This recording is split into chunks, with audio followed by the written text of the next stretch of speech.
Hi friends, അസ്സാം വലൈക്കും. Welcome back. ഞമ്മക്കിന്നില്ലേ അടിപൊളിയായിട്ടുള്ള അറബികളുടെയൊക്കെ ഫലാഫിലില്ലേ, അതുണ്ടാക്കിയാലോ? പെട്ടെന്ന് ഉണ്ടാക്കാൻ പറ്റും കേട്ടോ. നല്ല ടേസ്റ്റ് ആയിട്ട് ഇത് കഴിക്കാൻ. വിചാരിക്കുന്ന പോലെ ഒരുപാട് പണിയൊന്നുമില്ല, വേഗം ഉണ്ടാക്കാൻ പറ്റും കേട്ടോ. അപ്പോൾ വീഡിയോയിലേക്ക് പോകുന്നതിനുമേ വീഡിയോ ഇഷ്ടപ്പെട്ടാൽ ലൈക്ക് ചെയ്യാനും ചാനൽ സബ്സ്ക്രൈബ് ചെയ്യാനൊന്നും മറക്കല്ലേ. അപ്പോൾ ഇതാ നമുക്കിതിലേക്ക് ആദ്യം തന്നെ വേണ്ടത്, ഞാനിപ്പോൾ ഇതാ 1 കപ്പ് വെള്ളക്കടലയില്ലേ, അതിതാ ഓവർനൈറ്റ് സോക്ക് ചെയ്തിട്ട് എടുത്തതാട്ടോ. 2 മണിക്കൂർ 3 മണിക്കൂർ അത്ര ഒന്നും സോക്ക് ചെയ്താൽ പോരാ, നമ്മൾ ഓവർനൈറ്റ് തന്നെ വെക്കണം. അങ്ങനെ ആകുമ്പോൾ നല്ലോണം അത് കുതിർന്ന് കിട്ടും.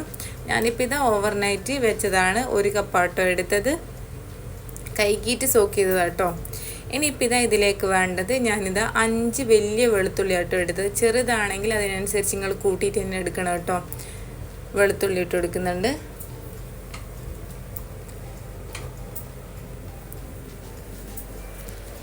ഇനി ഇതിലേക്ക് വേണ്ടത്, ഞാൻ എരിവിന് ആവശ്യത്തിനും ഇപ്പോൾ 4 പച്ചമുളകാട്ടോ എടുത്തത്.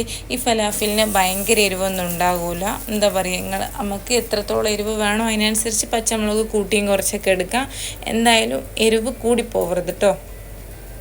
ഇനിയിപ്പോൾ ഇതിലേക്ക് വേണ്ടത് ഒരു വലിയ ഉള്ളിയില്ലേ, അതാട്ടോ വേണ്ടത്. അത് ഇതേപോലെ 4ആയിട്ട് കട്ട് ചെയ്തിട്ട് അത് ഇതിലേക്ക് ഇട്ട് കൊടുത്തിട്ടുണ്ട്. ചെറുതാണെങ്കിൽ 2 എണ്ണം എടുക്കേണ്ടി വരും.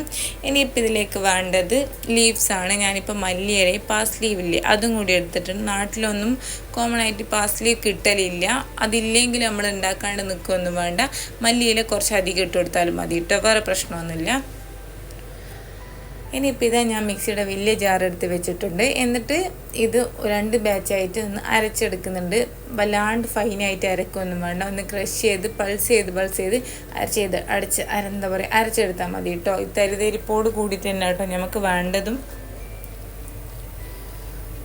അപ്പോൾ ഇത് ഇതേപോലെ അരച്ചെടുത്തിട്ടുണ്ട്. ഞാനിപ്പോൾ ഭയങ്കരമായിട്ട് ഫൈനായിട്ട് അരച്ചിട്ടില്ല, ചെറിയ തരിതരിപ്പ് കൂടിയിട്ട് തന്നെ ഉള്ളത്.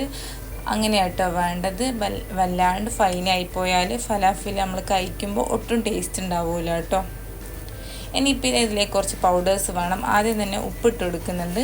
ഉപ്പൊന്നും അധികം വേണ്ട കേട്ടോ. 1/2 ടീസ്പൂൺ മുളക് പൊടിയും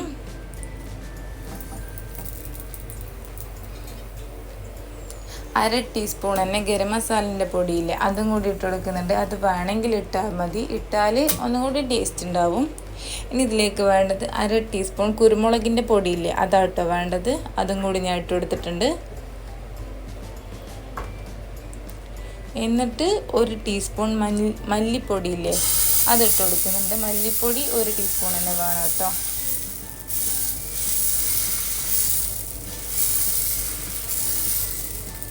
ഇനിയിപ്പോൾ വേറൊന്നും വേണ്ട, ഇതെല്ലാം കൂടി നല്ലോണം മിക്സ് ചെയ്താൽ മതി. കൈ വെച്ചിട്ട് തന്നെ മിക്സ് ചെയ്യണം കേട്ടോ, എന്നാലാണ് എല്ലാ ഭാഗത്തും മസാല പൗഡേഴ്സൊക്കെ ഒരേപോലെ എത്തും.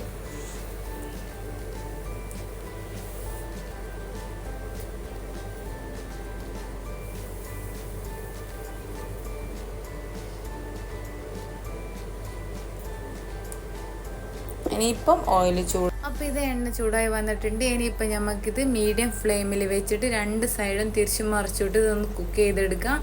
തീ കൂടി പോകരുത്. അങ്ങനെ ആകുമ്പോൾ ഉള്ളു വേവാണ്ട് പുറമേ മാത്രം കളറ് മാറിയിട്ട് കിട്ടും കേട്ടോ. അത് ശ്രദ്ധിക്കണം. 2 സൈഡും തിരിച്ചു മറിച്ചിട്ട് ഒരേപോലെ കുക്ക് ചെയ്തെടുക്കാം കേട്ടോ.